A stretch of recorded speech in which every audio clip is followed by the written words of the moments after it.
Unsyndicated presents What the Puck with Sean Belegian.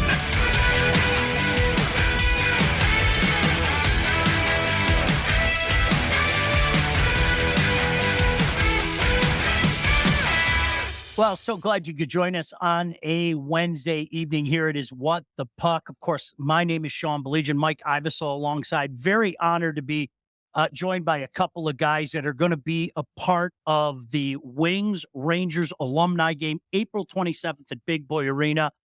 I'm going to keep saying this. I was very fortunate to be able to be in the broadcast booth for the game against the Bruins. I think both teams, the amount of players and the caliber they're playing, that they're bringing to this next game, my goodness gracious, you're going to love every second of it. And these guys are going to be a part of it.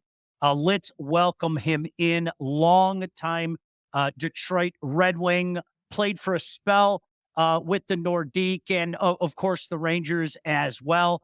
John O'Grodnick kindly joining us. One of, I think at last count, there were 1,122 different Millers that played at Michigan State. Kelly Miller is certainly one of them. And as a proud Spartan fan, I can say go green to him. Kelly Miller, over 1,000 career NHL games, kindly joining us as well. Guys, really appreciate you taking the time. Thanks so much for joining us. Thanks for having me. Thank you. Hey, Kelly, let's start with you. This is, this is such a cool opportunity to be able to play in these games. The Detroit Red Wings alumni do so many different games during the course of the year to give back to the community. I don't think people realize, how many games you guys play in, and, you go play this fire department, you go play this police department, whatever the case may be. There's something different when you get the Rangers on one side, the Wings on the other side. There's just a little something different when you get pro versus pro in these games. Well, I tell you what, it's going to be a great experience. Obviously, great causes that we play for when we play these games, and it's just fun for me. It's just fun to see the guys. It's fun to see guys like John. I mean, Johnny O. We never played together, but I followed his career and love to watch him shoot the puck, and just kind of relive some of the days when you're in the locker room, yucking it up and telling stories and just having fun together on the ice. And so I'm looking forward to the event, and I can't wait for April 27th to be here. All right, guys, welcome to the show. And I'm going to start with John. I always like going back to the beginnings and the pathways you guys take to the NHL. You had the junior pathway. We talked a little bit before we came on with Westminster. 2 Memorial Cups. Memorial Cups coming up. Not a lot of people understand how big that is. You won back-to-back Memorial Cups. Can you tell us a little bit about your junior experience? It's a good question, Sean. You know what? It was, you're 17, 18 years old when we won it, and you're young and stuff like that. And I got called up. The first year we won it, we beat the Ottawa 67s. They had Bobby Smith, Steve Payne, Doug Wilson, and it was a good round robin tournament, but it was exhilarating. We had Barry Beck, Stan Schmiel, Brad Maxwell, who unfortunately just recently passed away. But it was exciting, and it was broadcasted throughout Canada. And I think when you're 17 years old and you're able to win something like that, it's so exciting. And, but again, whenever you win a championship, it takes all 20 guys, and, you're only as strong as your weakest link. And what's amazing is the New Westminster Bruins, which is a suburb of Vancouver, Canada, you know what? The organization was just used to winning, because the second year we won it, we barely made the playoffs. We lost all our players. We had Stan Schmiel, myself. We didn't have the strongest lineup. But like I said, we just barely made the playoffs. We got in there, and the organization was just used to winning. And then that year, we ended up beating the Peterborough Petes, which was good. And unfortunately for Paul McKinnon, who's our treasurer for the alumni, every time we have, as Mickey would say, a Coca-Cola together, I always got to bring up 1978 when we kicked their butts there in Peterborough to win the Memorial Cup. But it's exciting times, you know what? And I'll say this, I don't want to take up too much of the answer, the timer. But I tell people I'd give up to 50 goals to be on a Stanley Cup championship team. That's the ultimate goal out there. And but like I said, I played on some good teams in New York and Quebec, and it's just, you're only strong as your weakest link, Kelly, I'm going to follow up with you the same way. I'm always intrigued to hear how guys went on their path. I've been fortunate. I did broadcasts in the OHL, including in a Memorial Cup, did some games up at Michigan State.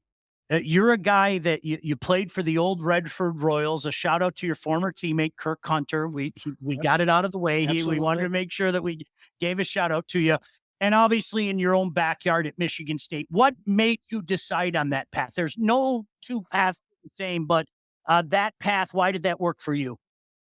Well, so I grew up watching Michigan State hockey, and that's what I wanted to do. I wanted to wear the green and white, when I got to college, and I was drafted by the Peterborough Petes. Actually, went to their training camp.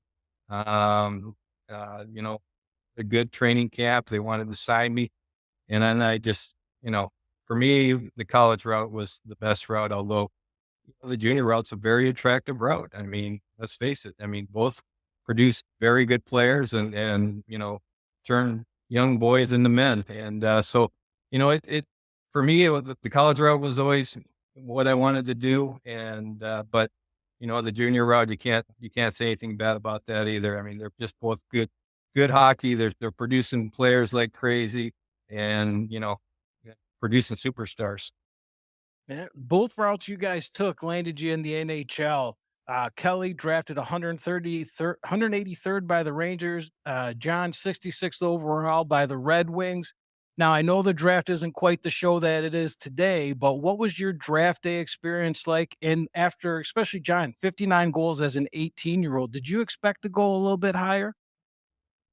Well, this is what's interesting. It's you bring up history now, but our coach, Ernie McLean, called me into his office my draft year. And back then, ironically, when I was 18 years old, you had to be 19 turning 20 to get drafted. When I was 19 turning 20, that's when they brought in the 18-year-olds. But, but all of a sudden, I'm not playing the power play as much, not getting as much ice time. And he said, John, he called me into his office, said, John, he says, don't worry, you're going to go in the first round.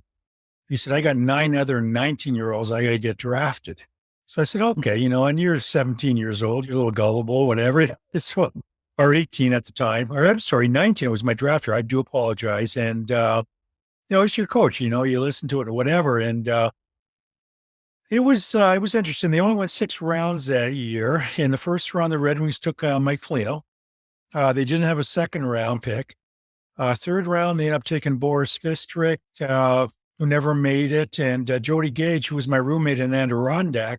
I spent 3 months in the minors, which right now I'm broadcasting with you guys in Lake George, New York. We're out here for about a week, going to watch the solar eclipse. But anyways, Jody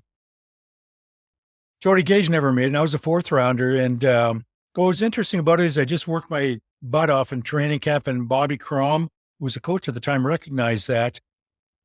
And I always believed that Bobby was the one that gave me the shot. I was working hard and getting double shifted during a scrimmage, and I was so tired. He's facing off, and I accidentally tripped and landed on my butt. When I got up, Bobby Crom gave me a wink. And he's the guy that gave me the opportunity, and was kind of validated when, unfortunately, when Bobby passed. His son, Rich Crom, was doing the eulogy, and we talked afterwards. And he said, my dad followed your career. And I go, well, why is that? He said, well, he followed your career because he felt that he was the one that gave you the shot. And that's what it's all about. You know what? You get a coach, you work hard, you get a coach that kind of likes you, they give you that shot. But as Kelly knows, once you get that shot, and that's why I tell kids now, I don't tell them, but what they have to do now, especially when the Red Wings are weak again and these guys are getting called up, you get that opportunity, you got to make most of it. And if you can stick there, you can stick there. But yeah, Bobby Crom helped me out. But again, it's just, in back of my mind at that time, the farm team, before they came here to Adirondack, was in Kalamazoo. And our junior coach, Ernie McLean, was a part-time scout for the Detroit Red Wings. So a lot of guys from the New Westminster Bruins ended up going to Kalamazoo. And I just swore, I said, I'm not going to freaking Kalamazoo. I said, I got to make this team here somehow.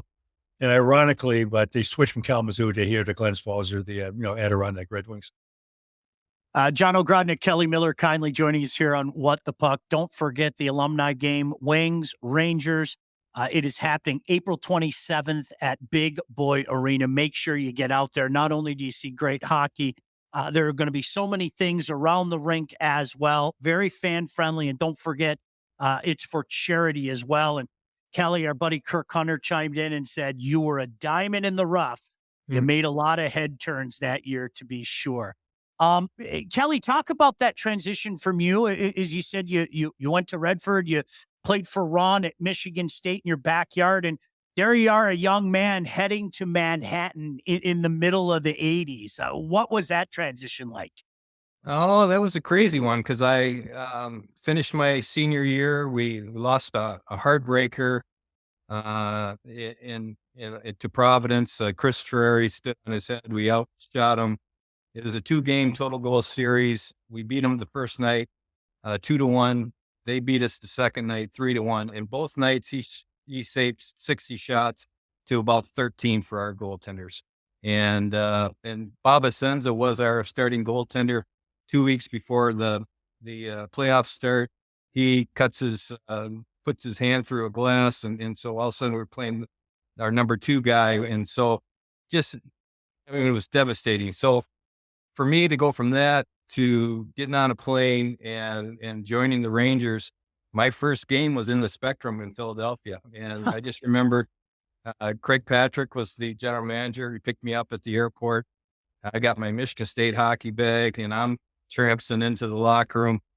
Never met the guys before, never had a practice. I'm just going right into the game. And it was something else. And actually what I remember about it the most was how nervous and scared you could feel the tension that you could feel in that locker room, because the Spectrum was a tough place to play. And Philadelphia was still an extremely tough team at the time. And that was something that I wasn't used to as a college player. I mean, obviously we had, physical games, but not the level of, what I was going to be facing there. So very, very unique experience and one that I always remember. Yeah, John, now you spoke, you only spent 3 months in Adirondack. You get called up to the club, to the Wings. Not only do you stick there, but within a few years, you're an all-star. And in 1985, not only an all-star, but a starter and on a line with Wayne Gretzky. What was that experience like, being voted as the starter in an all-star game? Well, it was awesome. But Sean, you know what? I tell people, and Kelly probably knows this. My stick was shaped like a 7-iron. It had a huge curve in it. And I wasn't a guy that was a dipsy doodler. My whole game was quickness, quick shot, give and go, get in the hole, let it go, and stuff like that. So what really helps out is when I got called up, I was on the left side with Dale McCord, Mike Foligno, and we just worked very well together. And when you connect like that and you've got some unity on the team, cohesiveness and stuff like that, it just makes the game that much easier. And we all just kind of moved the puck, got in the hole, and it all worked out. And I was very fortunate that way. And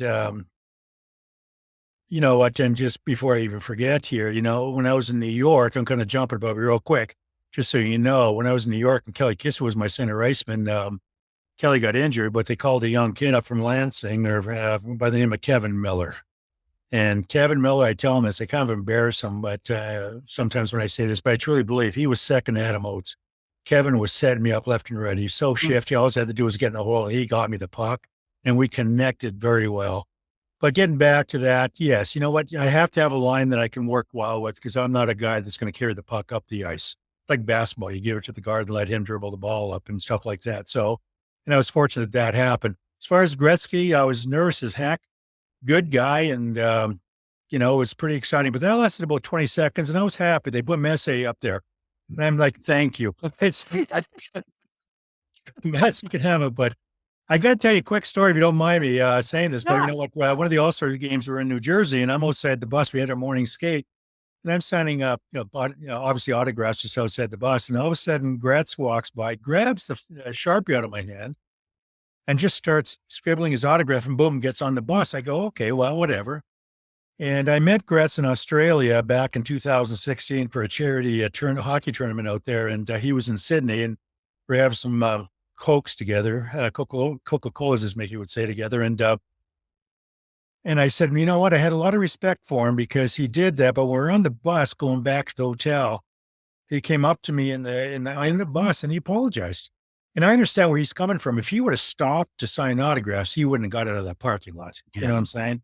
Because you know what I thought was first class on Gress's part. He come up and he apologized and he explained it and said, "Hey, no problems," and stuff like that. But a lot of class there, But I was nervous, Sean. I was very nervous.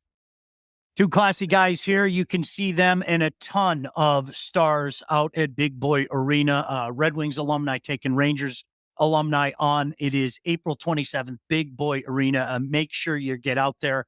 The first one was outstanding against the Bruins. This promises to be even better. Kelly, it had to be a transition for you. I mean, one season you and the Rangers are in the Wales Conference Finals. And for the kids out there was once the Wales and the Campbell. We'll clear that up. You guys unfortunately ran into a very hot Patrick Waugh and the Habs that year. And then the next year, that you're off to Washington, and both of you guys had an unbelievable experience in that 87 playoff. But we were talking before, Kelly, this is one of those games for my generation. Everybody knows where they were at.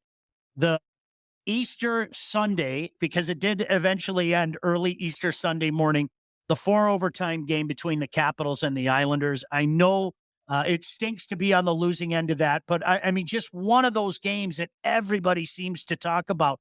What are your memories from that one, Kelly?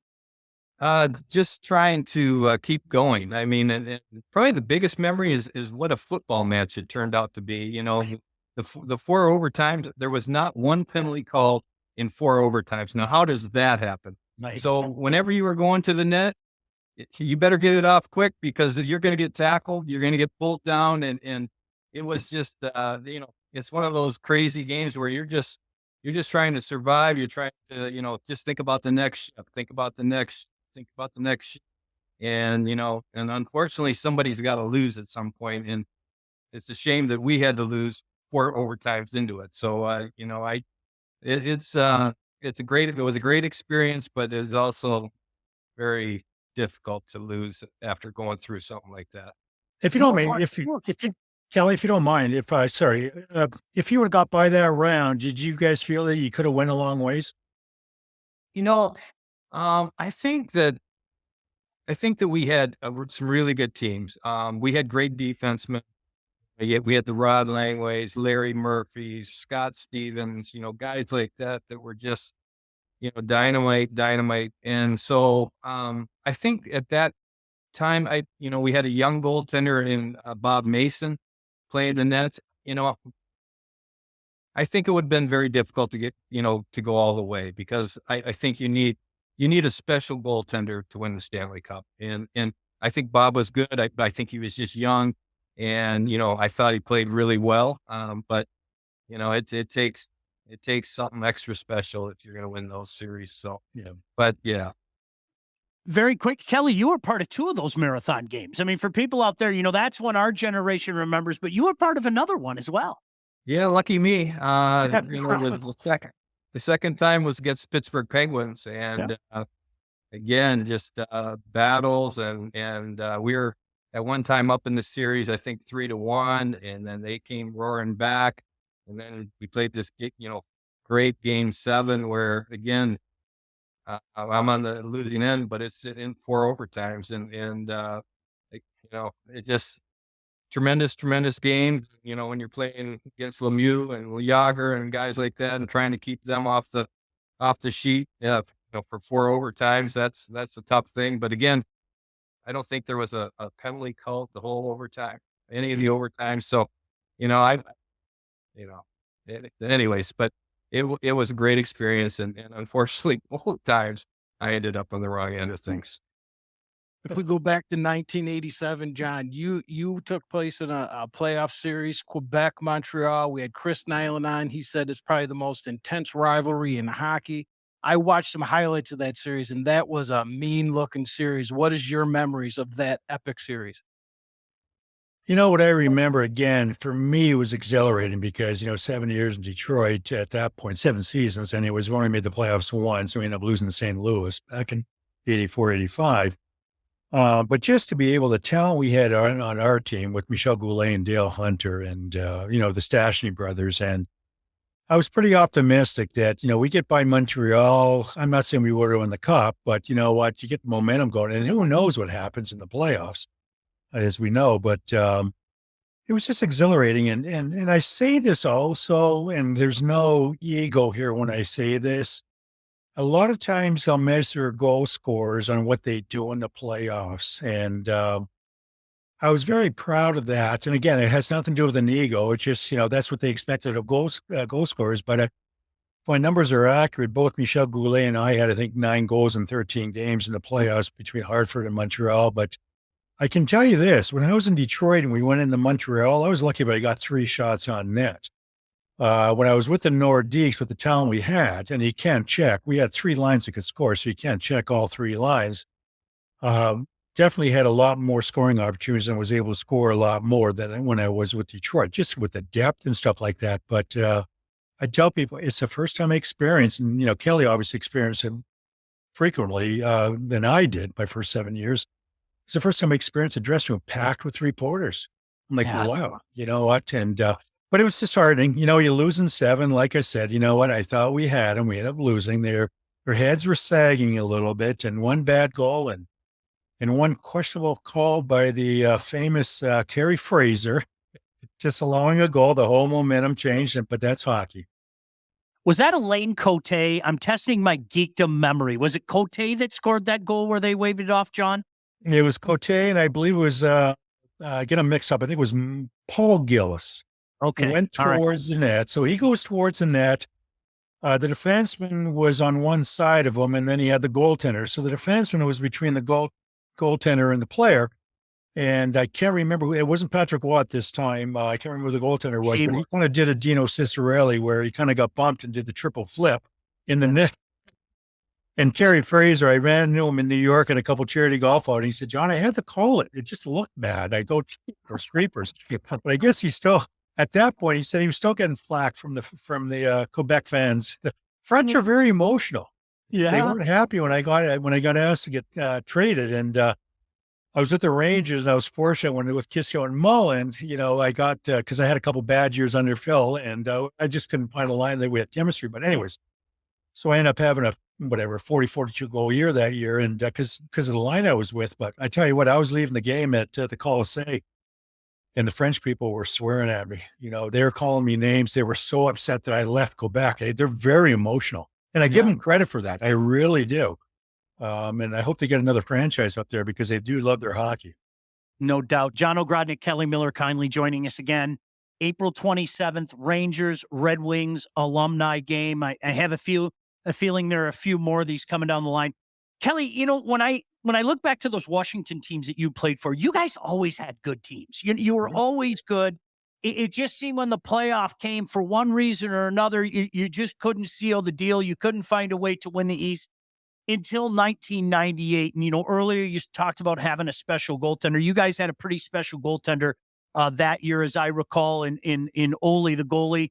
It didn't win in a Stanley Cup championship, but talk about that run that you guys had in 98. And wouldn't you know it, taking on the Detroit Red Wings in the final?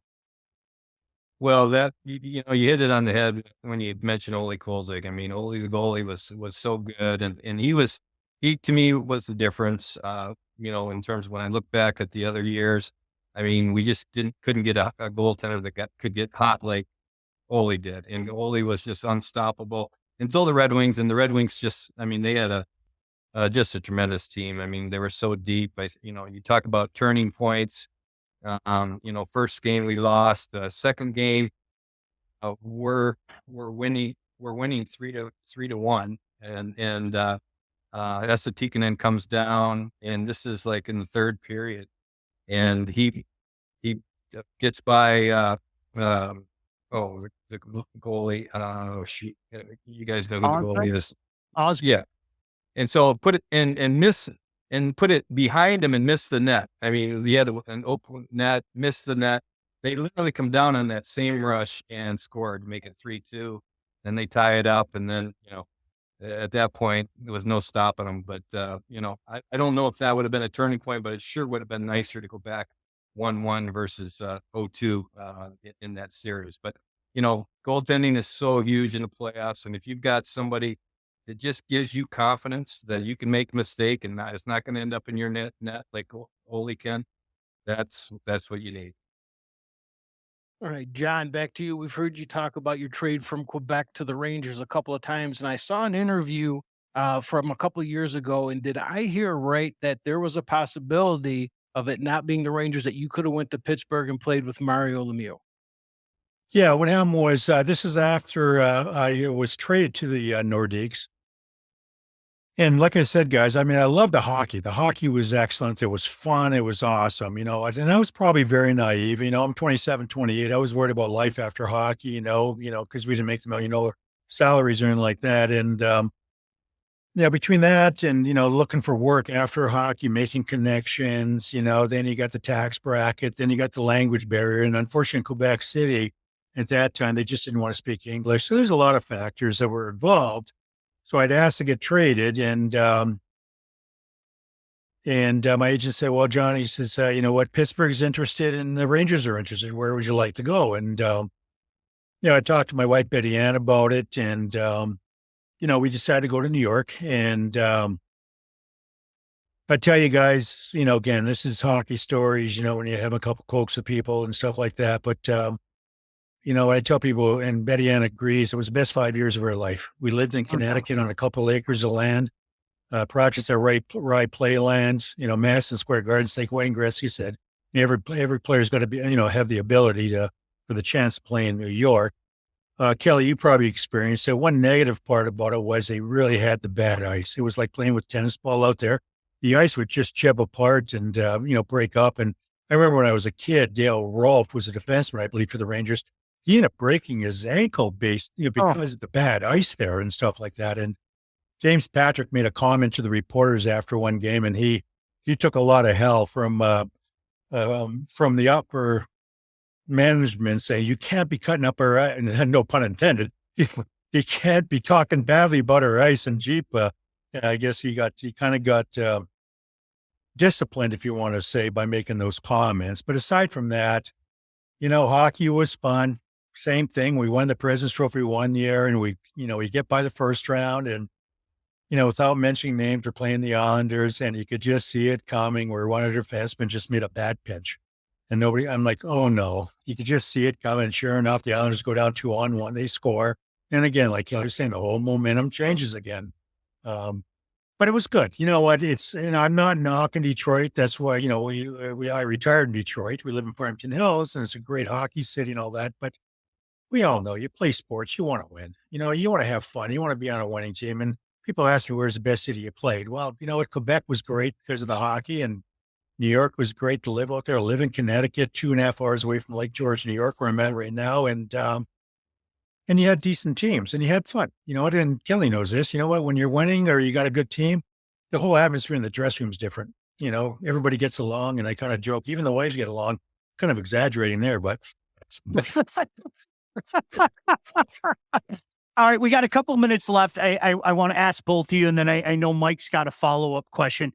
Is there a goalie, Kelly, we'll start with you. Is there a goalie that just had your number? And a lot of times you'll ask a guy, and you expect to hear the big names, but sometimes it's not the big names, a guy that just owned you. Kelly, was there a guy in the National Hockey League that just had your number? You couldn't figure him out? I think all of them had my number. Be honest with you. I mean, I wasn't a goal scorer like John. I could put the puck in the net, but took a lot of work and took a lot of effort. And, I spent most of my time in the corners, mucking around, grinding it out, and getting it to guys like John who can put it in. I mean, for me, I played with guys like Pierre LaRouche, Dino Ciccarelli, and when you can play with a goal scorer and get them the puck, those guys know how to beat all the goalies. I had to get a lot of crap around the net and, rebounds and stuff like that. So no, there wasn't really, they were all tough to me. How about you, Johnny? No, not really a goaltender. You know what? The whole idea was quick release, shoot, whatever, don't give the goaltender time to set up. I just remember, again, I'm going to the Detroit days. It was more the team you played against. Like if you played against the Oilers, you know what, you knew you're going to get 10 scoring opportunities. We'd lose 8-5 or something like that. You know what I'm saying? But so I got to say, as a team as a whole, including the goaltending, for the longest time until I left Detroit, was playing against the Montreal Canadiens, you know, with Larry Robinson and those guys, Brian Engblom, and we couldn't get a sniff. And I'd be lucky if I got 3 shots on net. And, you know, and then like Kelly was saying earlier, old time hockey, when you went to the Rangers after college, and you guys know this, Sean and Mike, I mean, it was all clutch and grab and hooking and holding. And, you know, I go wide on Moose Dupont when he's with Nordiques, and he just freaking 2-hands me over the wrist. And I felt like saying, "Oh, sorry, Mr. Dupont, I'm sorry, my wrist in your way here, sir." It was at the end of his career, and I'm not embellishing. We only had the one ref, and he was still at the other end. These are all capped. The guy that knocked them out didn't even get a penalty. All right, last word, Mike. Last word. This goes to John. John, you're one of 6 Red Wings to score 50 goals, and the Red Wing fans now are dying. Do the Red Wings today have a 50-goal scorer on their roster? And if you think so, who is it? You know what? I don't know at this point, but I'm going to tell you, the way he started off, I thought maybe Brinkett would have a shot.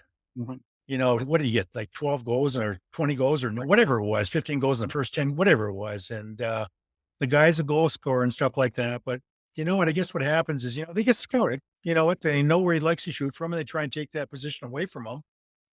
But I thought maybe he got off to such a hard, you know, quick start. I thought, you know, maybe this guy's got the shot. You know, maybe he can do it and stuff like that. I love Larkin as a hockey player, but you know, sometimes they say in today's game, you know, it's tough to score 50. But then I look around the league, and there you go. Correct me if I'm wrong. You guys know the stats better than I do, but there's a few guys above 50 at this point. Am I correct? Yeah. Yeah. Yeah. So it's just a different game out there. But no, I don't see it right now with the Red Wings. Great stuff, guys. We could sit here and talk to you all night, but we appreciate it and certainly look forward to seeing you and so many former Ranger stars and Red Wing stars April 27th at Big Boy Arena. I'm going to say it again. I don't think enough is said about it. The Detroit Red Wings Alumni Association does such a great job getting out in the community, giving back to the community, and this is a special one, taking on the Rangers. You can see these 2 guys and a ton of stars out there, to be sure. Fellas, look forward to it. Thank you so much for chatting, and we'll see you April 27th out at Big Boy Arena. Thanks for having us. Thanks for having us, Sean and Mike, and thanks for the plug. You know what? It's going to be awesome. You guys are going to have a lot of fun, and the fans will. Absolutely. Thank you so much. Kelly Miller, John Ogrodnik. Kelly Miller, over 1,000 games in his career. Johnny Ogrodnik, 928, over 400 goals, Mike. Over 800 points, 55 goals and 85. Remember, plain as day. Plain as day. And I'm not afraid to say that when I was shooting tennis balls against my neighbor in the driveway, I was John O'Grod. Yeah. That shot that he had was something that we hadn't seen. Like you said, the Red Wings finally make the playoffs. He was the key part of that. Yeah, no doubt about that. 2 classy guys. And come on, you know, listen, Miller's Spartan all day, right? Yes, I mean, 100%. what 1,111 different Millers at Michigan State? Is that the number we're at right now? 1,112. Okay, 1,112. Well, in the interest of being fair as well, we wanted to give a little love to the Michigan side of things. Congratulations to Coach Naranjo and the Wolverines for knocking off Michigan State, of course, in the playoff. And this lady knows a little something about Michigan hockey as well, not only as a player, but the head coach of the ACHA Michigan Wolverines. And listen, I'm point blank. I'm just keeping my fingers crossed. Yep. I want to hear that change real soon. Okay. I really do. But let's welcome Jenna Trubiano, kindly joining us here on What the Puck. And Jenna, first of all, thank you so much for taking the time and joining us here on What the Puck. How are you tonight? I'm doing well. Thanks for having me. I'm excited to chat. Now, Jenna, I'm going to start right there because I was telling you in text, I've been fortunate. I've done so many different broadcasts. I've never, ever, ever experienced something like U.S. Canada in the Women's World Championship. And when I hear people talk about great rivalries in sports, it goes through one ear and out the other, because there is nothing in sports today like U.S. Canada in women's hockey. No doubt about that. And anything that we can do to help bring Division I hockey to our great state and to a wonderful university like the University of Michigan, we're going to do that. Is it close to being a reality? And I guess what's taken everybody so long? Yeah, it's the $1,000,000 question. And I think we're definitely looking in the right direction now. As a result of the Regents meeting last week, which was Thursday. There were some records that went some public comments that went on the record about the need and the demand for a Division I women's ice hockey program at the University of Michigan, which I've been around for 10 going on 11 years at the University of Michigan. It really feels like the first time there's a formal push. So back in the late 90s there was a formal push. I was 2, 3 years old at the time, so I don't quite remember it. But I think we're closer than we've ever been, but obviously there's a lot of steps and things that need to happen in order to make this a reality. But yeah, I'm definitely supportive of it as well with the PWHL. That's really helped, and obviously having the game in Detroit on March 16th, I was fortunately able to attend that game, and it broke a U.S. world record. So I think that shows demand right there from my perspective. And it is shocking with all the great youth girls hockey that we have in the area that we don't have a D1 program. I see the Little Caesars jersey hanging in the back there. My daughter played at Honey Baked. I apologize for that. But I want to know, I'm interested, where did you get started? Because it's not every day that our young girls are getting introduced to the game of hockey. Yeah, I had probably a more non-traditional path. I didn't come from a hockey family. I grew up rollerblading, and actually I wanted to play basketball for Michigan State up until about 6th grade Wow. when I started playing hockey. And what really drew me to the sport, the Red Wings were phenomenal at the time, and Henrik Zetterberg made a move across the blue line, and they kept debating if it was onside or offsides, and it went through this whole debate. And I told my dad, like, I want to do that. And he looked at me and he's like, well, you have to learn how to skate first. So I went through the Learn to Skate program at Mount Clemens Ice Arena. I was the oldest kid there, one of the only girls, and ended up trying out for a team. I didn't think my name was on the list. I just accepted that I was probably the worst one on the ice, and was walking out of the arena, and my mom said, you got to go look at the list, because I don't know what they do anymore, but they would just post the list on like the locker room door, and your name would be on it or your name would not be on it. And my name was the last one on the list. So somebody gave me an opportunity, and I fortunately, my first year of 16U, tried out for Little Caesars, and I made that team. And that's sort of when I realized, like, okay, this is something I want to do in college, and went through the process of looking at what schools had NCAA Division I or Division III women's hockey. Never knew anything about the ACHA, and everything I knew was from my coaches at that point. And yeah, I applied to Michigan, and then found out there was a women's ice hockey program, and academically it checked all the boxes for me. So I'm still here. I don't have anything green and white anymore, but everything's made in blue. I wouldn't change it for the world, though. Oh, I think that's awesome. Jenna Trubiano, again, former player and now the coach of the Michigan's ACHA hockey team. For the people out there that aren't familiar, Jenna, can you explain to people what the ACHA is? Because I think now that this has gotten in the mainstream now, and we're seeing Right. the reports about the regents and things like that. And I think the question from a lot of people that maybe don't follow hockey like we do is, why hasn't this happened? And what is this ACHA thing? Can you explain it for somebody out there that maybe doesn't understand how that works? I'm going to do my best. So the ACHA is the American Collegiate Hockey Association. It is branded as a non-varsity hockey league. So basically, some teams view it, or some universities view it, as like an NCAA competitor. But for our program, because we're a club program at the University of Michigan, we do not fall within athletics. We fall within the academic side of the university, because um, athletics and the University of Michigan athletic or academic side of things, they're very separate at the University of Michigan, where other schools they're more intertwined. So we fall within club sports. And with that, we don't receive any help with admissions. We're fully self-funded. We do receive minimal support from the university, and President Ono has been very generous in helping with our ice bill at USA Arena the past 2 seasons, which has helped our program tremendously and allowed us to continue to grow. Um, but really the difference between us and even an NCAA Division III program is that we're not associated with athletics at all. We run through club sports, and we are at the university what they consider an SSO, or a student-sponsored organization.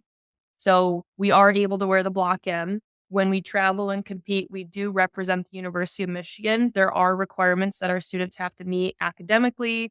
They have to do a lot of paperwork to make sure that they're in compliance with all the club sport rules. And we have like a student elected board within our team members that manages really all the behind the scenes paperwork to make sure everybody on our team is good to go and good to compete. So we do most everything ourselves, which is really unique. And that's actually something that drew me to our program at the University of Michigan, because I knew I could get involved in hockey without, having to have graduated, or,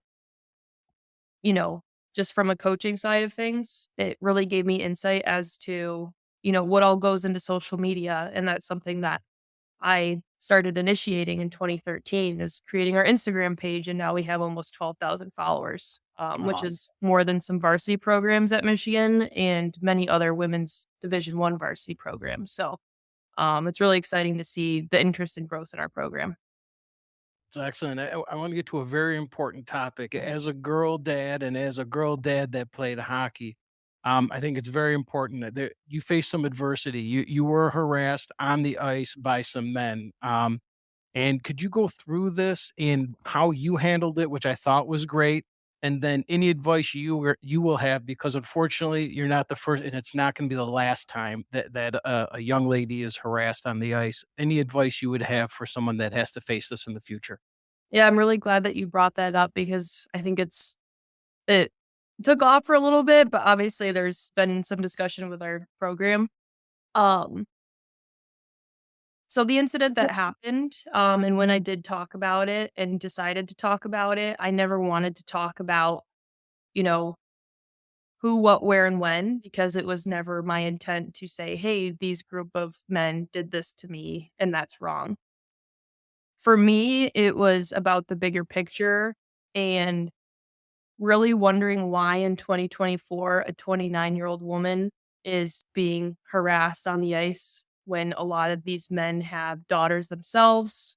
Um, you know, some of them have wives. So for me, it was just like, why is this still happening? And kind of digging into that a little bit. Obviously, I've reflected on this event, and I've talked about it. But for me, coming forward with my story, and again, not sharing the video, that was something that was important to me, because the intent was never to call a group of individuals out. It was more of bringing awareness and attention that this happened to me. And like you said, it's happening elsewhere and it's not being talked about enough. I know when I was playing on a high school boys team and I had to get dressed in like the figure skating closet or the ref room, and the rink required me to put a pink sign on the door that said girls dressing room. And boys would constantly knock on the door or try and open it, like trying to see me change. And there was no action taken by the parents or the coaches.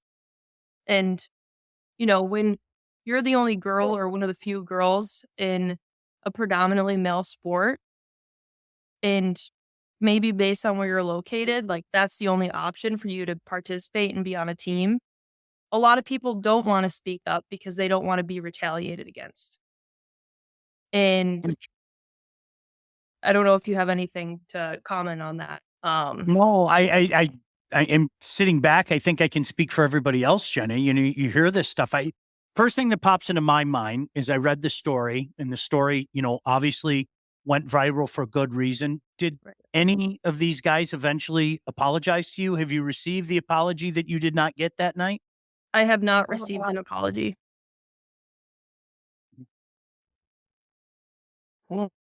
Okay. You know what? I'm gonna try to spin this back to a happy thing, because I think everybody and their brother is rooting for you, rooting for the University of Michigan, and the term leaders in best. I have a feeling if it happens for you guys, you're going to see the dominoes start to fall at other places too. What can we do as hockey fans? Hockey fans, regardless of gender, okay?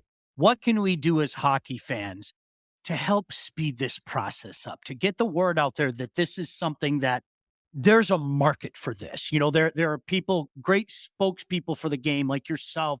Megan Keller's a local person who's been wonderful for the game. What can the average person do out there to say, you know what, this is something as fans we want to see?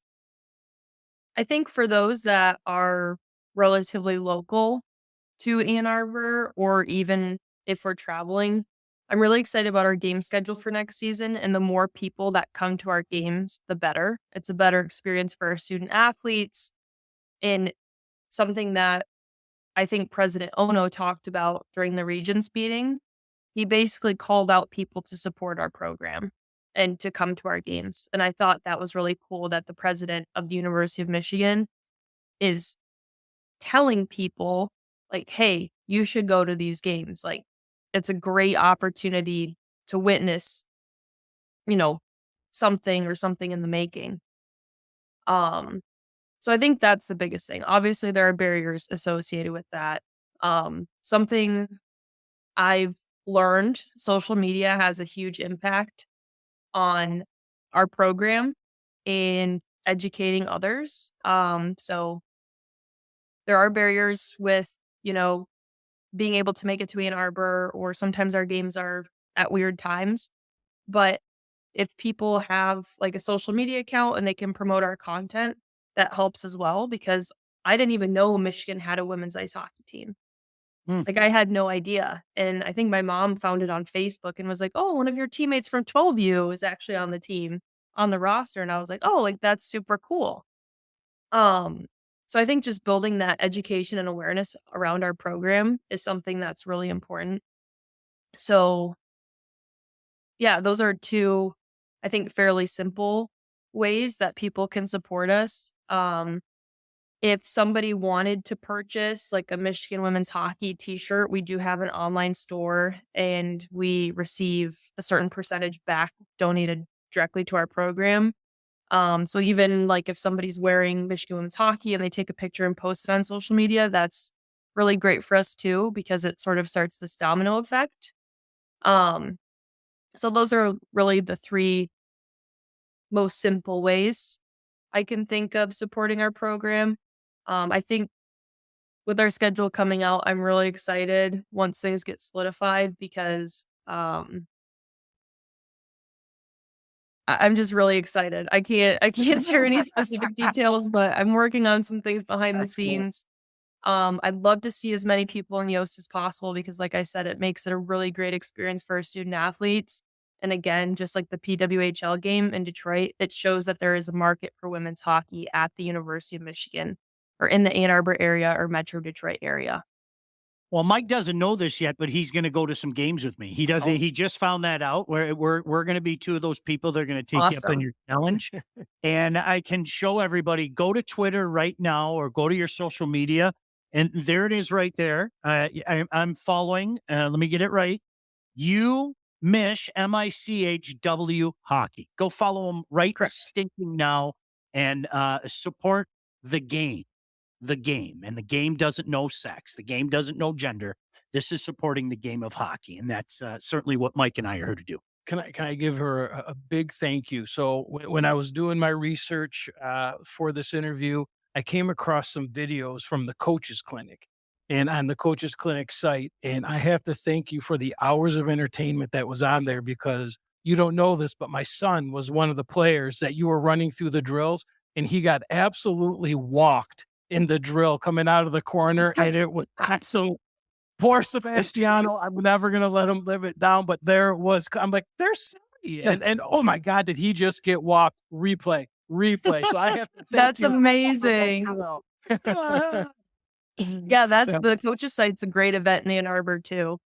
And yeah, we're working on something with them as well. So definitely Yeah, stay tuned. hopefully he'll get a chance to be part of your drill again this year. Our buddy Ben also wanted to add, you can catch the U of M women's games and coaches show through Arbor Broadcasting on Twitter. Yes. Mark does a good job as their play-by-play guy. I saw him out in Brighton. He did a fantastic job. I appreciate his passion. And Jenna, I'm sure that you can vouch for that. Yes, and that I did forget to mention that if people are unable to make our game, Arbor Broadcasting does stream our games, and they are free. So you would not have to pay for a subscription, and that's something that he's really passionate about. We also, during the season, do a coaches show. Last season, it was every Wednesday at 6:00 at Regents Field in Ann Arbor, Michigan, which is right on Main Street, which was really cool to have a presence on Main Street. So I'm hoping we'll be able to continue that into next season as well. Here's some love for you, Jenna. Matt Parker said, shout out to you guys for getting one of the best coaches on your podcast. So Matt's great too. You should have Matt on your podcast. He's up at Lake State. Matt, we can talk about that, Matt. We'll give people call my people. No, we can work something like that. Jenna, I promised you, you're going to see he and I at your games next year. I can also promise you, no disrespect, I'll be the guy wearing green and white, but I'm supporting the game of hockey, and that's the most important thing. You guys get that D1 team. It's be the first to fall, and I have a feeling a lot more dominoes will fall after that. Yeah, that would be fantastic for the state. I think we definitely need it. All right. So, Bo and Jenna, I think you can attest to this. When we go to the game, we've got to go to Blimpie Burger. Okay. And we've got to go at least with a Quint, a 5-patty burger. Okay. All that right. sounds Have you good been with there? me. Yes. I'm You have? familiar with Okay. the word. Oh, yes. very I'm good. familiar with the word. I love it. And anything we can do to help you out, I am being very, very serious. Anything we can do to help spread the word, Twitter, all the social media, don't hesitate to reach out. This is great for the game of hockey, period. And you are great for the game of hockey. Appreciate everything you're doing at Michigan, Jenna. Thank you. I appreciate the time and appreciate the kind words as well. All right. Best of luck to you. And hopefully we'll have some good news soon, right? Absolutely. Jenna Trubiano, the head Can't wait. coach. I Yes. still can't believe there's not a D1 program with all the, like I said, I've played for 10 years in this area between Bell Tire, Teasers, Honey Baked, all the teams and all the talent that's here. Those girls are going to St. Cloud, Wisconsin, and all these schools. I guarantee they'd stay home to play. I know you know this because I told you this, so I don't want Jenna or anybody else out there to think that I'm pandering to the crowd. I remember calling you. I did all those women's world championship games at USA Hockey Arena. That atmosphere. Yeah. That, I think it was a Friday night. That atmosphere at USA Hockey Arena for USA Canada, nothing like it. Yep. Nothing. And okay, here's the idiot braggadocious part of the show. I've done NHL games. I've done Division I games. I've done OHL games. I've done broadcasts everywhere. I've never seen an atmosphere like that. And that's why I'm saying when I hear people talk about great rivalries today, everything is second to US and Canada. Everything is second. The vitriol, is that a word? Visceral, is that it? The vitriol, or Yes. visceral vitriol, the anger, everything. It's a wonderful, wonderful thing. And it's always been there, and it's just getting better. And I think the women's game helps accentuate. Why is that. he Look, laughing he's at us? because he's See, going to correct did our we grammar. screw something What- up? What did we do? What did we? When I see Blake laughing, what did I screw up now? It's pronounced vitriol. Vitriol. I was close. He was way closer than me. Vitriol. What did I say? It's yeah. You Yeah, said that's- that. That And- sounds like something. After taking Vitriol, you have something that lasts for more than 8 hours. Contact Yes. a doctor. And Blake, stay tuned. I have a bet that I'm going to put out there. And I'll see if you like it. I can't wait. All right. Mm. Unsyndicated looked it up and said definitions of abusive or venomous language used to express blame or censure or bitter, deep-seated ill will. So at least I got the word kind of right. Yeah, What the Look. definition was, I saw it at USA Hockey Look, Arena that day. I'm telling you, I have a graduate degree. I've got a master's degree, but I'm probably third grade in English. My grammar is ridiculous. So I'm not even going to go there with that one. So where do we go now? Where do you want to go? You know what I need to do? Blake's probably yelling at me. Yes, Can I tell you about one of our friends? Can I start with Legacy? These guys are going to be out there on Friday. More on where we're going to be on Friday. We're going to be at Batch Brewing, but Joe and Alex and Dave, they're all going to be out there. I'm going to have them come on, talk about their excitement for the Tigers, and maybe you can take them up on their generous offer. Call them, get yourself a free quote, because thousands of Metro Detroiters have already called Legacy Partners to get help with their home and auto insurance. Friends at Legacy Partners are one of Southeast Michigan's top independent insurance agents and provide a full-service, one-stop solution for all of your insurance needs, personal and business, large or small. Legacy has helped our listeners by fixing mistakes other agents have made, asking the right questions to get you the right coverage put in place to properly protect you. And, of course, save you money. What are you waiting for? Get your quote right now. It doesn't cost you anything. Chances are, if you haven't checked your policies in the last year, you're paying too much and you could be underinsured. Give Legacy Partners a chance to help with your home, your cars, life insurance, Medicare enrollment, your business insurance needs. They got your back. Call them today, 586-209-4106, or visit legacypartnersins.com to get started with your new quotes. Jim said, great Avalanche cap. Thank you. All right. So can I say this? I was so respectful of our guest, Jenna. I hope she knows this. Yeah. I couldn't wear the Habs cap Right. because, well, in particular, Johnny O. Yeah. You know, he had his heart broken by the Habs Absolutely. in 87, okay? Absolutely. And Miller did the year before in the Wales Yep. Conference Finals. And Remember that's when you very professionally brought that up and dropped that on him too, by the way.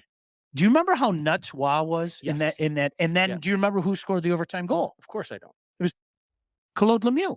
There was a Wow. 2-on-0. There was a Okay. 2-on-0. McPhee threw it over to Lemieux, and he put it right over Beezer's shoulder. Exactly. Remember, they were going back and forth with Froze and Beezer. Look, that again, particular year. Again, playoffs, Claude Lemieux. He was unbelievable. Unbelievable. He was unbelievable. Game 4 of the Stanley Cup final, they won 1-0. The only goal scorer, Claude Lemieux. But yeah, that was Wah's real coming out party. And that, you used to see that. Remember they put those games on Instant Classic or whatever it's called. What was that channel It called? was ESPN Instant Classic. Okay. Oh yeah, it was That was always on, because I mean he stood on top of his head against Rangers. But I couldn't wear the Michigan State hat out of respect to Jenna. And I couldn't wear the Habs hat. So I went with treetops. But look at you sporting your little I Avs got hat. the Avs hat. I'm trying to add to my my hat collection here. You know me. I'm very routine. I get one hat and I'll wear it to What if I got you a certain hat that maybe had blue blanc et rouge on I'd it? wear it. Would you wear it? I'd love it. All right. I would love it. That'd be great. I think that is just, and this isn't just for you. I mean, that is just a classic. And you know It that. sure is. You know, I mean, sure I've told you the is. story of not only did I lose a Stefan Richer jersey, one of the greatest stories ever, but my Steve Penny Habs jersey was stolen. I think it was in 7th grade. I had a Steve Penny jersey stolen out of my life. Can we tell the Stefan Richer jersey story? Are we allowed to say that? Yeah, why not? So didn't we have the name of the league? We named it something, right? It wasn't there That I don't. forget there was a dumb name of our league, but Yep. we'd basically play in the alley of Little Caesars, right? We were the biggest losers. We kept stats. Like it was so depressing. And one night, like all the kids that went away to school, we were such losers. This was like our hangout spot. And we would play like hockey until 4 or 5 o'clock in the morning. Easy. And one of the kids came back from school and he's wearing a jersey. And New Jersey Devils, numero 44, Stefan Richer jersey. Unbelievable. And he takes one look at it. He goes, dude, that's my jersey. Well, because we're both wiseacres, right? This kid had no reason to believe us. None. Because we pulled so many shenanigans and everything.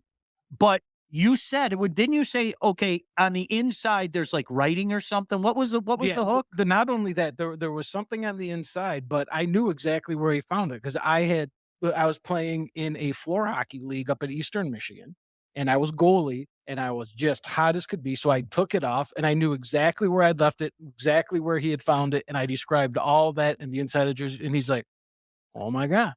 And he What were literally, they? but he was I remember he's like, gosh damn it. He took the jersey off and like kind of threw it at Mike It because was he a liked the nice jersey. jersey. It was like It's a nice authentic jersey, jersey. right? So yeah, that's the way it went. Who is that? That is Announce it. Connor Hewlett has Oh, good for Connor. Way to go. the NA3. I got to get Way to go. Good kid, good family, right?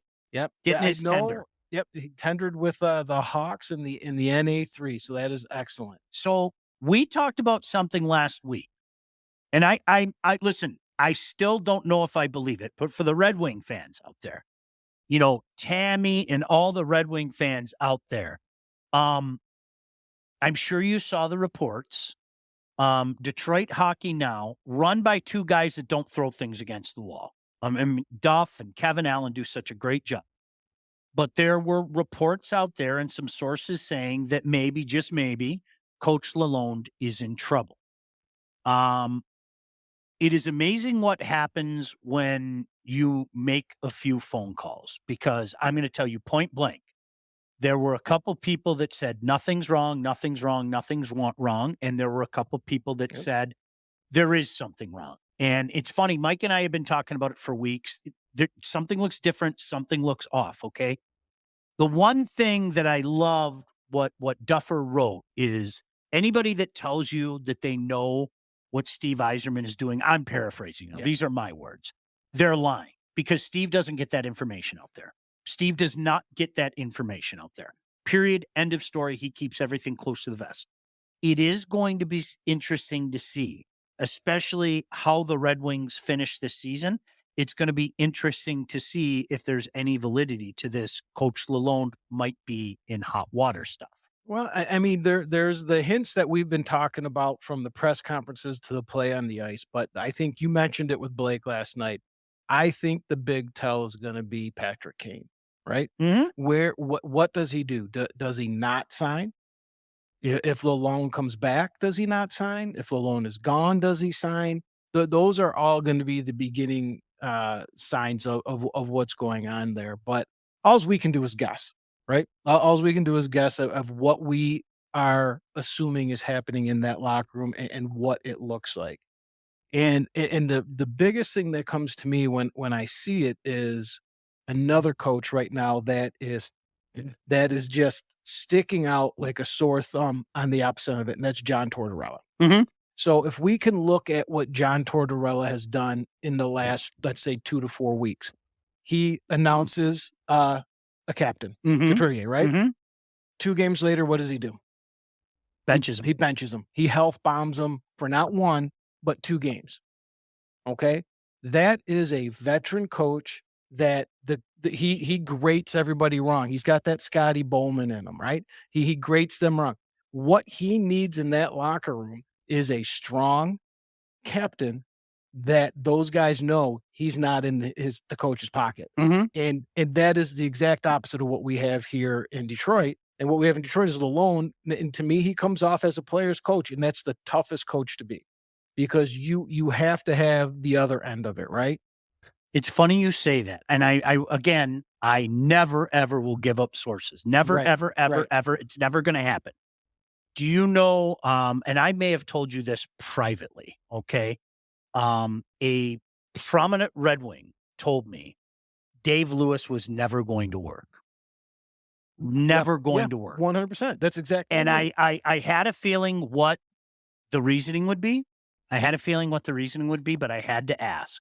I said, why was Dave Lewis never going to work? He goes, he was the good cop. Yes. Everybody loved Louis. Yes. Louis was one of the boys. Louis was the buffer between hard ass Scotty Bowman and the boys. And he said, it's sad, but that's the reality. Louis was never going to work. And for that to work, you've got to have a strong captain that's going to be able to unify that team, at least with them, and show the guys that he's not the coach's boy, right? And we don't have that. And it's not a shot at Dylan Larkin. That's just not who he is, in my opinion, in that locker room. So it's kind of in shambles all over the place. I can't say it's the worst, or I can't point fingers and say it's this fault or that fault, but it's just not a strong locker room, it appears to me right now. And that's where you get those rumors. The Berube rumors are coming. They're on social media now. They're all over. I think he would fit into that role. Eric with an A said he has 0 prior head coaching experience in the NHL. I would keep him on a short leash as a result. If you look at Steve Yzerman's hiring history, going back to his time with Tampa, remember, he was the guy. Guy Boucher was the next hot name. He was, a lot of people felt he was kind of like the coach in waiting in Montreal, and he went and scooped him up. And then he hired John Cooper, and then he hired Lalonde. Maybe I'm reading too much into this, and it wouldn't be the first time, because again, nobody knows what Steve Yzerman is going to do. He does that on purpose. He's one of the best at keeping things close to the vest. If I were a betting man, I wouldn't be surprised if he doesn't hire a guy with this being his first year experience. I wouldn't be surprised at all. No, I don't think, honestly, I don't think Berube would fit here. Just one man's opinion. I don't think he'd fit here. I think me and you are on the same page of the direction that it could go. And I think that direction would be the number 2 guy from the last round of interviews where Lalonde got the job. And I think there's a few little fan rumor type things that I would love to start if that ever happened, with players that could come in with some grit that this team needs. So we'll save that for another day, because right now we have a coach and we have the possibility of making the playoffs. My question to you right now is, does making the playoffs keep Lalonde's job? No, I don't think that necessarily is the case. That scares me. I don't think that's necessarily the case. I don't. Okay. I could be wrong. It is disconcerting how they've played the last month, and the moments of, I mean, we've talked about it. We've talked about it here. We've talked about it with you guys. I don't think that necessarily saves his job. I've gone on record, and I still feel this way. I don't think he's going to get rid of him. Just one man's. It's just 1,000% opinion. There is nothing in there. I cannot stress that enough. Capital N, nothing in there that says I'm privy to any information. I just have a feeling Lalonde gets one more year. He might be a dead man walking next year.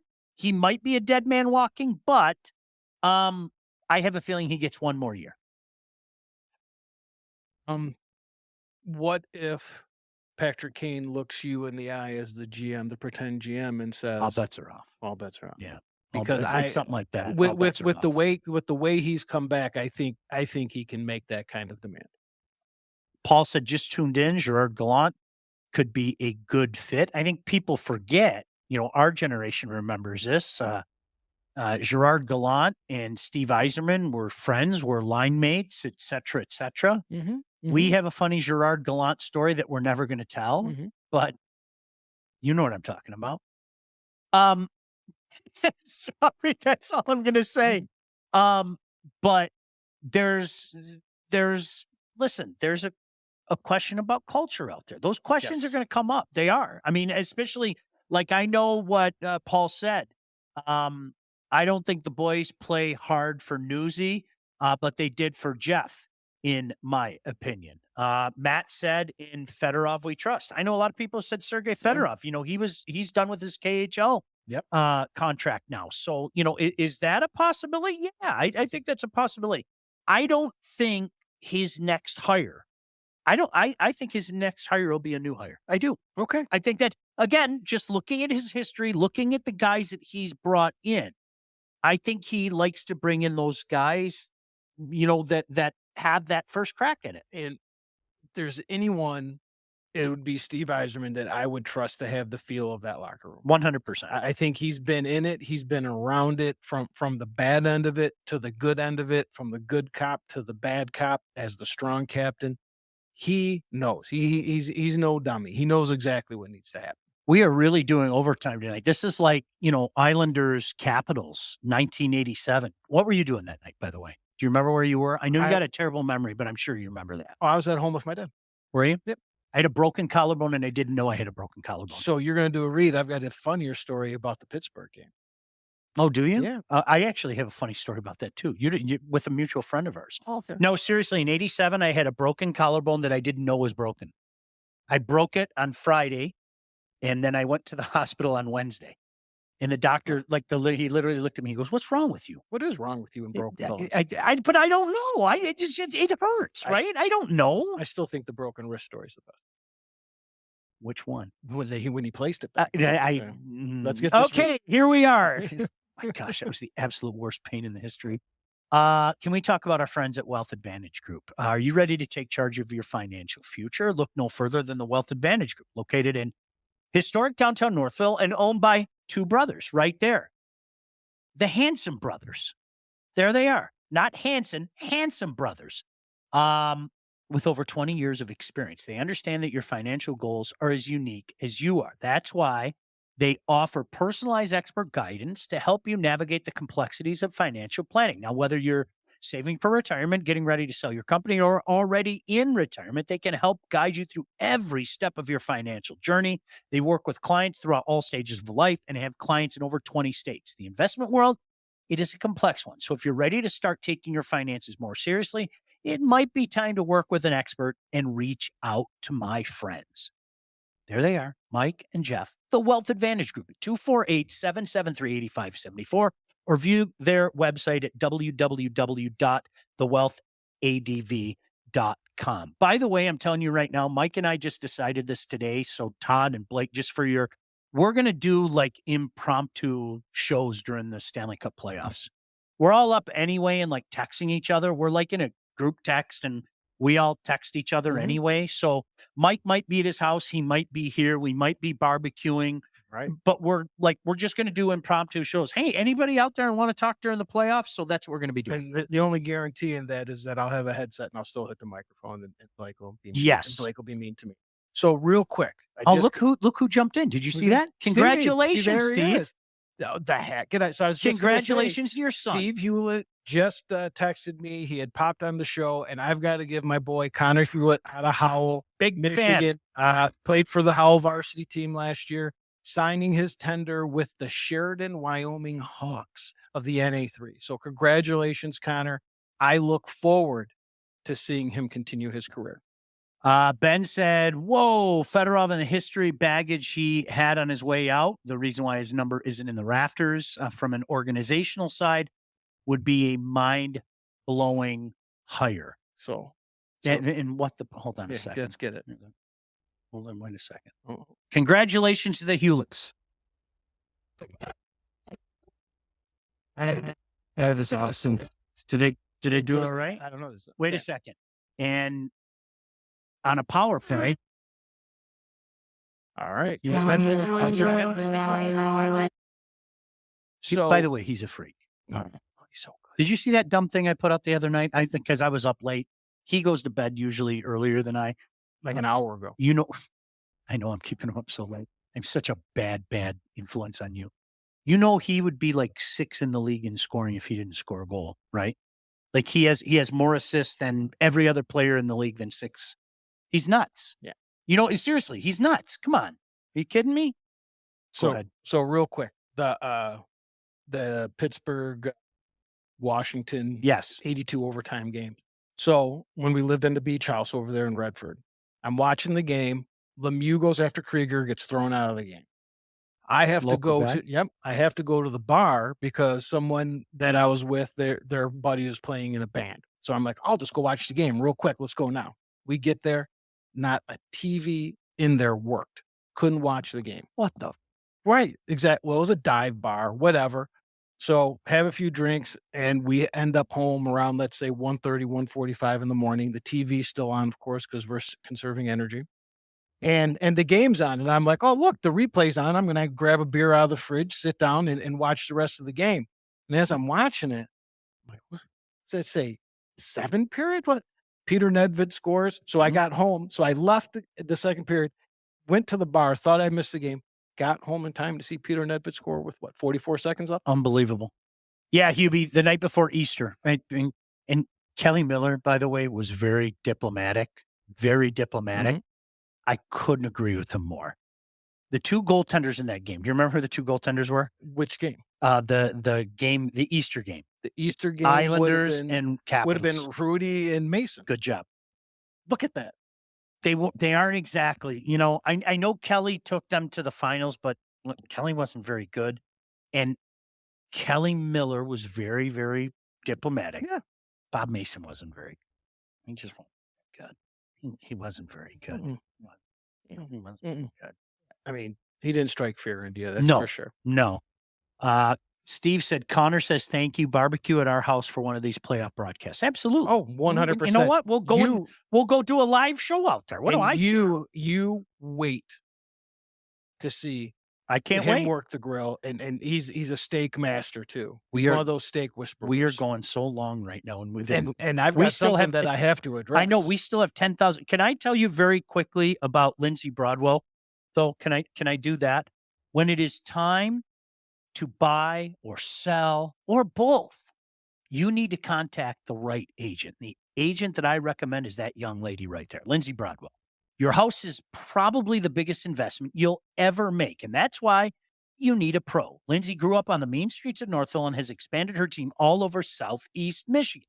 She's an expert in all facets of the business, and when it's time to move, our friend Lindsay and her team will make sure you get the most out of your house and that everything goes smoothly when finding your new home. Buyers, sellers, first-time buyers, doesn't matter. Just make sure you contact Lindsay at BroadwellHomes.com. She'll help you with everything from start to close. Licensed realtor at Real Broker LLC. Start your search today at BroadwellHomes.com. What did you want to bring up? We got to get out real of here. quick because Papa Blake's coming. Look how he's mad gonna come he is. yell Can at you- us. He's gonna come yell at us, but he's gonna be happy because I'm gonna throw I think you're number one, too. bet at him. Throw a bet at him. There's something going on in the NHL and nobody's talking about it, and I can't figure out why. Okay. Connor McDavid's about to do something probably this week that only 3 other players have done in the history of the NHL. 100 assists. Mm-hmm. We've got Gretzky, Lemieux, and Orr. I believe I got that right. Are the 3 that have done it. Mm-hmm. So Blake, this is where you come in. He is currently 3rd. You can find him at about plus 525 for the MVP. If he can get into the 100+ assists, which he's going to, and win that scoring title, why doesn't he win the MVP? And why isn't anyone talking about Draisaitl? That's my only. No, I'm not arguing with you. I hope you know that. Okay, I'm looking at it the way that a naysayer would look at it and go, okay, man, he can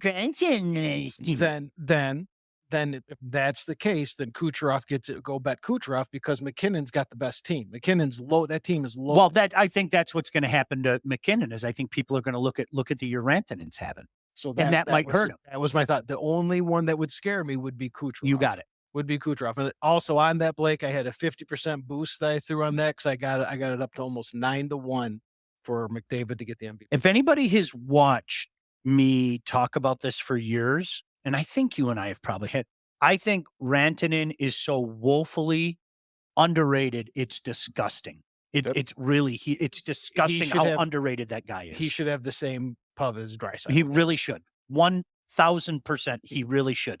All right. The weekly question, and Blake, you can jump on if you want. Todd, feel free as well. Here it comes. The weekly question. We've all gone back and forth. Yes, no, yes, yes, no, yes, yes. Red Wings make the playoff. Blake, you go first. Yes or no? No. Mike? Yes. I've changed just in the last 48 hours. We talked about this last night. I know. 2 days ago, I was saying yes, and now I'm saying no. I'm just saying you got to mark my Ben word. said no. Mark my word that Philly Washington game on the last day of the season, their last game, is going to be everything. So I'm going Friday after our event. I'm going Friday to the Rangers game, and then I'm going to the Capitals game with Teddy. Hi, Ted. And then I'm going to the Habs game with Joe Neville and some of the alumni guys. Mr. Season ticket holder here. I might be at the game. Friday, are they going to have that full menu Friday? that me and you were drooling over you sent to me? Listen, all I care is the chicken jerk sausage. That's Yeah, that's all I want. That they had a chorizo too, right? Yeah, they did. They had a chorizo too. So I Todd, Todd, don't disappear, Todd. Yeah, this is a Todd face appearance. This is We're big. not talking line changes here. We just want to know if Yes or no? Listen, Red Wings make the playoffs, yes or no? I'll be the foil. Yes. Okay. Yes, So they we make have it. 2 yeses and 2 Yep. nos. Yep. Okay. And you've got to look at my guy, the digital gambler. Another one you might want to follow there, Blake, has him with his formula, 45.6% chance of doing it. And I love that guy. He's got great. I saw a bet in the book that I used the other day. It was either Colorado, the Devils, or the Panthers to win the cup, or the field. And you got those 3 teams at like plus 150. Who that's the Devils? Well, that's an odd one to throw yeah, in there. Not the Devils. Rangers? No. Ranger? Hurricanes. The Hurricanes. Hurricanes. Sorry. So you get Carolina, Florida, and who? in Colorado. Colorado. Or Versus the the field. I think I'd take At those plus 3. 150? I think I'd take At those plus 3. 150. Yeah, I really do. I think I'd take those 3. I mean, those are about your 3 favorites, I would imagine. Yeah, yeah.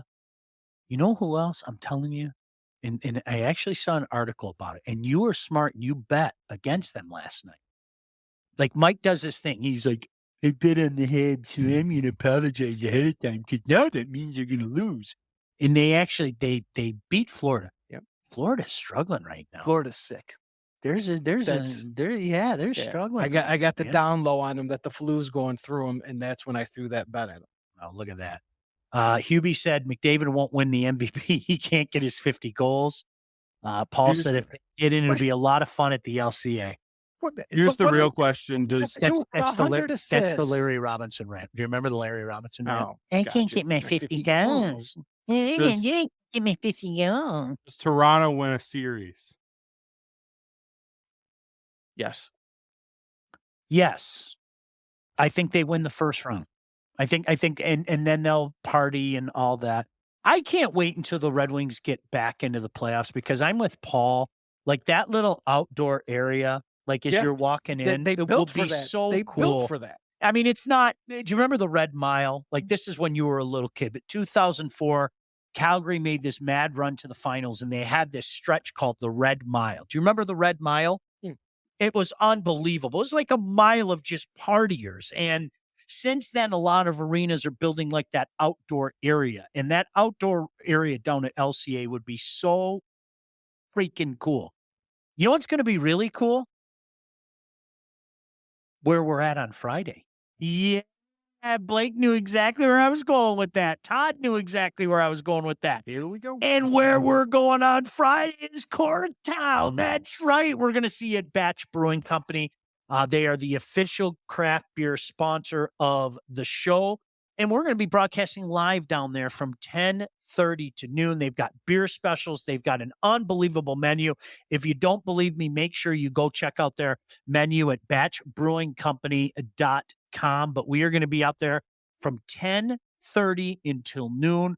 We're going to have a bunch of the wiseacres that are part of this show. I know the coach is going down there, Kirk Hunter. So please, if you're looking for a spot, even if you can just come say hello, buy a beer, and maybe buy me a chicken jerk sausage, make sure you get to 1400 chorizo. Porter Street, okay? Or Yeah. some chorizo. Yeah, some chorizo. Get out there and support Batch. And now, Blake, what you need to do is tell people. So we have like 252 people watching right now. What do they have to do right now, Blake? I Go to want them YouTube? all to go to YouTube, subscribe to the channel, Mhm. and like the most recent video. That's what I want everyone to do. If they do that, I'll be a very happy boy. And if you're a small business or you're a big business, listen, we're not going to discriminate, but you want to be part of this, we'd love to have you be a part of it. This is fun. Period. End of story. This is a bunch of guys talking sports.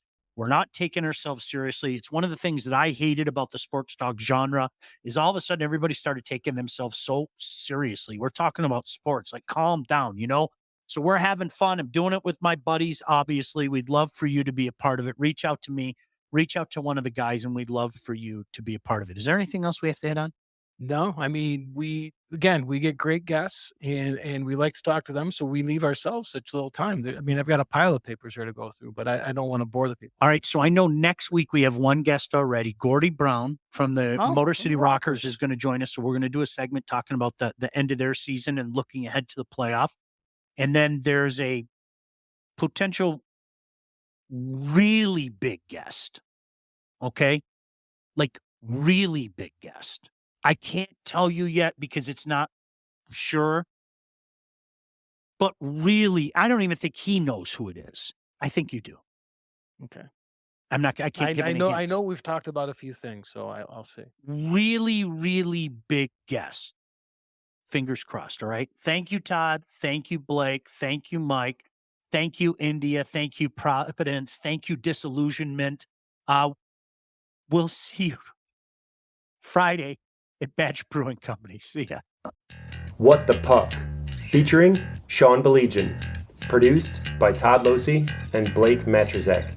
Executive produced by Sean Belegian and Todd Losey. Theme song and incidental music by Elliot Middleton. Engineering, mixing, and graphic design support provided by the Unsyndicated Podcast team. Don't forget to like and subscribe to What the Puck on all your favorite channels. While you're there, be sure to rate and review the podcast. Got something to say to Sean? Call the Unsyndicated hotline at 248-237-3257.